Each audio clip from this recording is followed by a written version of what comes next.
saves you lots of time. And yes, definitely, that's true. The main point is to understand what you are doing.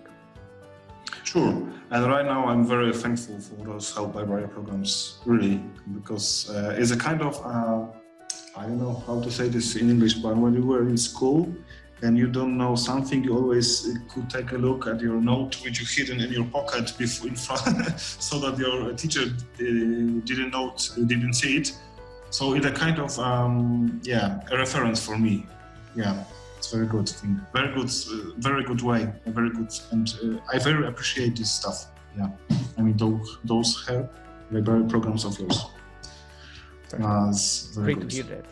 Yeah, because you can see even yourself, like you just copied and pasted like almost one entire help library program to have one tile of your dashboard, right? So yeah, precisely. And that's the whole point, that you don't need to spend time unnecessarily if you just don't need. So, yeah, perfect.